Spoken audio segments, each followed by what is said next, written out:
Oi, pessoal, tudo bem com vocês? Aqui quem fala é Rafael, professor de vocês de Física 1, Mecânica. Estamos falando de cinemática e nesta sétima aula nós vamos falar do movimento curvilíneo. Até aqui nós falamos dos movimentos retilíneos, movimento retilíneo uniforme e movimento retilíneo uniformemente variado.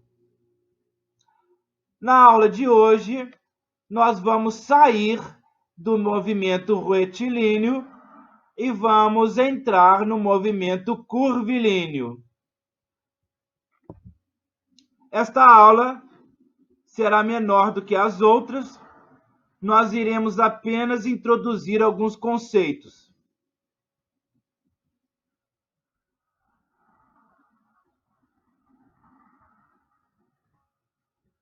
Grandezas vetoriais e escalares. Vamos ver a princípio a diferença entre grandezas escalares e grandezas vetoriais. Vamos ler o que o livro nos diz. Você está habituado a lidar com uma série de grandezas, como, por exemplo, o volume de um corpo, a área de um terreno, a temperatura de um objeto, etc. Assim, dizemos que o volume de uma caixa d'água é de 1000 litros. Veja aqui que nós precisamos de duas informações. Eu não posso dizer para você que o volume da caixa d'água é 1000. Fica incompleto, não fica? Eu falar que o volume de uma caixa d'água é 1000. Eu não posso falar para você que a área coberta de uma casa é 300. Fica incompleto. Eu não posso simplesmente falar que a temperatura de uma criança é 38. Não. Para dar informação completa, precisa de unidade. Então, o volume de uma caixa d'água seria 1000 litros. A área coberta de uma casa de 300 metros quadrados. E a temperatura da criança, 38 graus Celsius. Então, para grandezas escalares, nós precisamos de duas informações. Precisamos do número, que indica a quantidade, e também da unidade, certo? 1000 litros. Só falar 1000 não tem sentido nenhum na física, ok?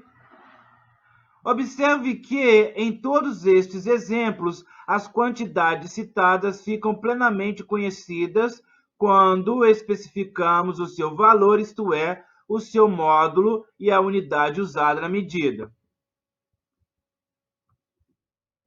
Todas as grandezas, como as que mencionamos, que ficam completamente definidas quando se fornece apenas o seu valor e também a unidade, são denominadas grandezas escalares. Entretanto, existem outras grandezas, como veremos a seguir, que não podem ficar completamente classificadas, assim como são classificadas as grandezas escalares, pois elas não ficam completamente determinadas se fornecemos apenas o seu módulo e a unidade. Então, grandezas vetoriais são grandezas que, além do número, vejam, você precisa de 4 informações aqui. 4 informações para completamente classificar uma grandeza escalar, ou também chamada de grandeza vetorial. Você precisa do número, você precisa da unidade, você precisa da direção e do sentido do vetor. Então, são 4 informações necessárias para você classificar completamente uma grandeza vetorial, né? Número, unidade, direção e sentido. Bom, nós já conhecemos o número e nós já conhecemos a unidade, agora nos basta conhecer a direção e sentido, e será o que nós vamos abordar nesta aula. Direção e sentido. No estudo desta seção, a compreensão das ideias de direção e de sentido desempenha um papel fundamental e, por isso, vamos discuti-la inicialmente. Provavelmente, você já ouviu alguém fazer referência a estes termos e é possível que tenha alguma noção do que eles significam. Para tornar mais preciso o conhecimento destes conceitos, observem a figura 3.1.a, aqui do lado, né? A reta R1, ali traçada, define ou determina uma direção. Então, vamos, com relação à reta R1, ela vai ser o nosso padrão, a reta R1. Veja que a reta R1, né? Ela está lá horizontal, e a reta R3 ela é paralela à reta R1. Então, elas possuem o mesmo sentido. A reta R1 e R3 possuem o mesmo sentido. Contudo, a reta R2 ela tem uma direção diferente da reta R1 e da reta R3, né? Ela possui direção diferente. A reta R1 e R3 possuem mesma direção, enquanto que a reta R2 possui direção diferente das demais.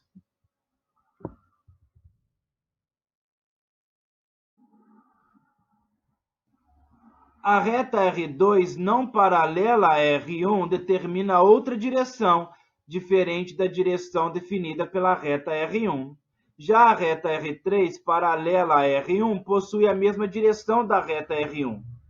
Portanto, o conceito de direção tem sua origem na geometria e é caracterizado por uma reta e por todas as retas paralelas a ela.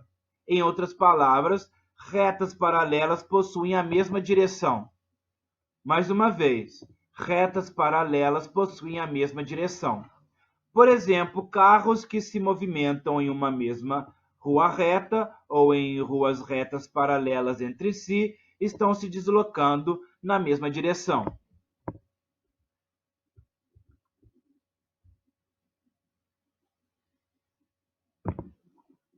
Consideremos agora uma dada direção definida pela reta B, como na figura aí do lado 3.1.b.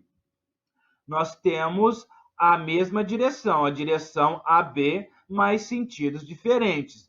Veja que aqui nós temos dois sentidos. É claro que podemos imaginar uma pessoa se deslocando nessa reta, nessa direção, de duas maneiras diferentes, de A para B ou de B para A. Então, na mesma direção, você tem dois sentidos, ok? Fica claro para vocês? Você tem uma direção e dois sentidos. A direção é a reta B. Sentidos são o sentido de A para B ou o sentido de B para A. Dizemos então que existem dois sentidos possíveis na direção da reta B. O sentido de A para B e o sentido contrário, que é o de B para A. Portanto, só tem significado dizer que dois sentidos são iguais ou contrários se estivermos fazendo uma comparação em uma mesma direção. Por exemplo, considerando uma reta vertical, sabemos que ela define uma direção e sobre esta direção temos dois e apenas dois sentidos possíveis, o sentido para baixo e o sentido para cima.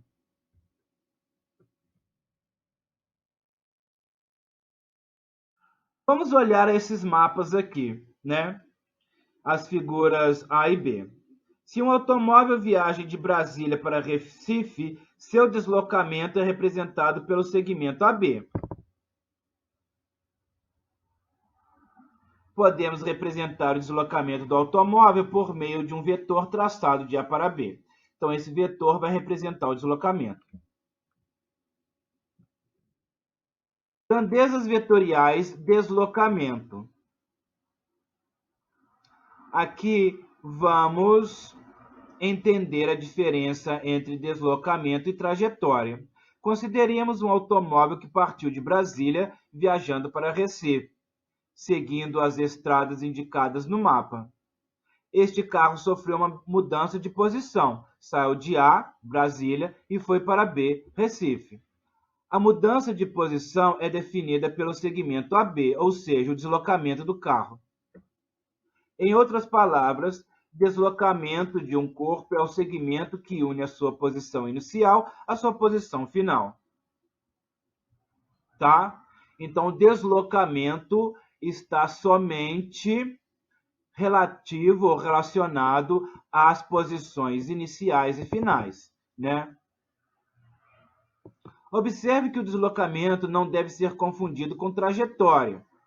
A trajetória pode ser qualquer uma. Você pode, né, vamos olhar lá para o mapa, você pode traçar qualquer trajetória. Você pode pegar a trajetória para cá, você pode pegar a trajetória para cá, pode pegar a trajetória para cá, você pode pegar a trajetória daqui para cá, né, ou daqui para cá. Então, as trajetórias podem mudar, né, são diferentes, né, você pode ter diversas trajetórias diferentes, mas o deslocamento vai ser o mesmo, porque o deslocamento só se refere aos pontos iniciais e finais.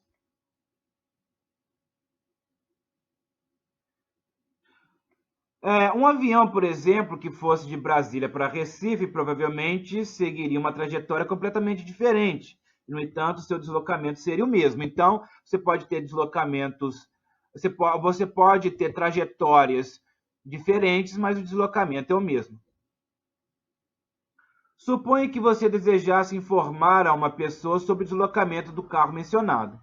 Se você lhe dissesse que o carro se deslocou 1.600 quilômetros, isto é, se você lhe fornecesse apenas o módulo de deslocamento, esta pessoa não poderia fazer uma ideia da posição do carro ou da mudança de posição do carro.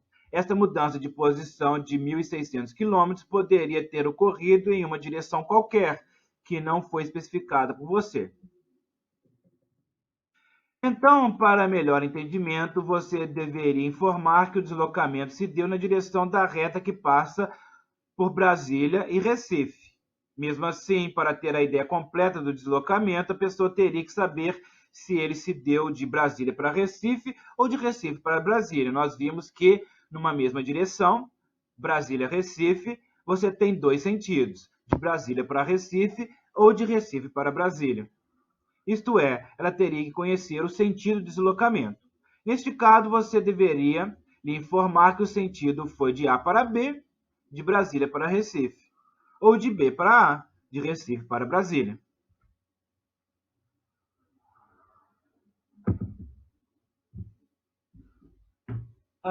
Em resumo, para especificarmos completamente o deslocamento AB qualquer, é necessário fornecer o módulo do deslocamento, né, o valor do deslocamento.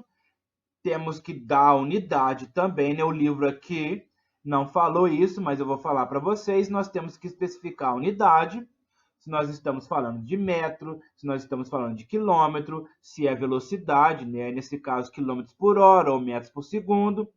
Aí nós temos que falar a direção, a reta ao longo da qual ocorreu o deslocamento, e também falar o sentido, se foi de A para B ou se foi de B para A. Grandezas que se comportam como o deslocamento são denominadas grandezas vetoriais. Por exemplo, uma grandeza vetorial só fica completamente determinada quando são conhecidos o seu módulo, a sua direção e o seu sentido, além da unidade. Outras grandezas vetoriais. Além do deslocamento, vamos encontrar em nosso curso várias outras grandezas vetoriais. A velocidade, por exemplo, é uma grandeza vetorial. De fato, se uma pessoa lhe disser que um carro está se movendo a 50 km por hora, você não terá uma ideia completa de como o carro está se movendo. 50 km por hora é a velocidade, 50 o número e km por hora a unidade. Da mesma forma que 50 km por hora é diferente de 40 km por hora, também, mudando a unidade, 50 km por hora é diferente de 50 metros por segundo. Então, você pode mudar, né, através da mudança do número de 50 para 40 e através da mudança da unidade de km por hora para metros por segundo. Então, nós devemos trabalhar com todos esses conceitos para categorizar o movimento de uma maneira precisa. Você precisaria saber também a direção da velocidade, por exemplo, norte e sul, e o seu sentido, de sul para norte ou de norte para sul. A força é uma grandeza vetorial que encontraremos frequentemente.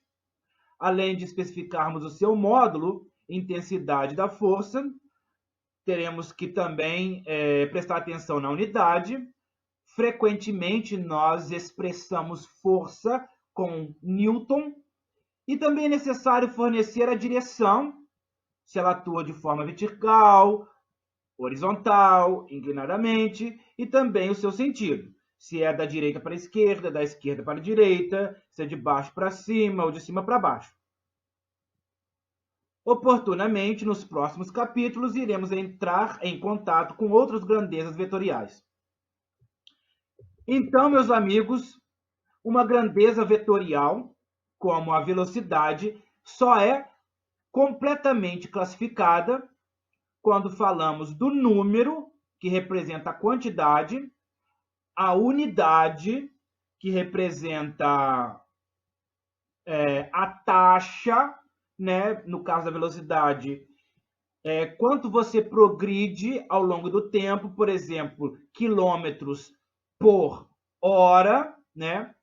Progressão em quilômetros por hora, ou metros por segundo, né? Então, você precisa da quantidade do número, você precisa da unidade, e agora nós estamos vendo que nós precisamos também da direção e do sentido. Veja aí a figura 3-3. Você tem um carro, né, que está a 50 km por hora, e ele trafega na direção norte-sul. Do jeito que está escrito aí na figura, o carro vai de sul para norte. Este é o sentido do movimento, ok? Então, nós temos 4 formações aí, 4 informações que vão categorizar o movimento. 50 km por hora, direção norte-sul e sentido de sul para norte. Consideremos novamente um automóvel que viaja de Brasília para Recife. Como já vimos, o seu deslocamento só fica definido quando especificamos o seu módulo, a unidade, a direção e o sentido. Estas 4 características da grandeza podem ser fornecidas de uma só vez se representarmos o deslocamento por meio de uma flecha AB, como mostra na figura. O comprimento da flecha em escala apropriada representa o módulo de deslocamento. Sua direção é representada pela direção do segmento AB e seu sentido é indicado pela seta. Ok? Qualquer grandeza vetorial pode ser representada geometricamente de forma idêntica. Assim, na figura ao lado do carrinho, a flecha representa a velocidade 50 km por hora, a direção norte-sul e o sentido de sul para norte. Na figura do lado, a flecha está representando em módulo, direção e sentido a força que a pessoa exerce sobre um corpo. Aqui não foi especificada a unidade, né? Mas especificou-se aí módulo, direção e sentido. Dizemos que nestas figuras as flechas estão representando vetores. Na figura 3-2-B, o vetor deslocamento, e na figura 3-3, o vetor velocidade. Na figura 3-4, o vetor força. Ao nos referirmos a um vetor qualquer, traçado de um ponto a outro, de A para B, por exemplo, escrevemos AB, que se lê vetor AB. Podemos também nos referir ao vetor usando uma única letra para representá-lo. Por exemplo, D com a flecha por cima, se lê vetor D, como na figura 3-2-B. V com um vetor em cima se lê vetor V, e na figura 3-3, o vetor F, né, com a flecha em cima, como na figura 3-4. Quando nos referimos apenas ao módulo de um vetor, deixamos de colocar a flecha, né, como lá as letras D, V e F vão se referir apenas ao módulo. Portanto, quando tiver a flecha em cima, é o vetor com módulo, direção e sentido. Sem a flecha, representa apenas o módulo do vetor. Então, pessoal, essa aula aí foi apenas uma aula conceitual, né? Não fizemos exercícios. Espero que na próxima aula o livro traga exercício para nós discutirmos, né? A física, a matemática, a química são ciências que necessitam de exercícios, não são somente conceituais. Então, peço a vocês que tentem fazer os exercícios. É muito importante que vocês estudem através de exercícios, né? Não adianta ficar decorando o livro, tem que fazer o exercício, porque é assim que se aprende física, através de exercícios. Aí vocês passem os exercícios para mim ou para o monitor e nós vamos debater os exercícios. Ok, pessoal? Até a próxima aula. Podem entrar em contato comigo a qualquer momento usando o Google Sala de Aula. Até mais! Tchau!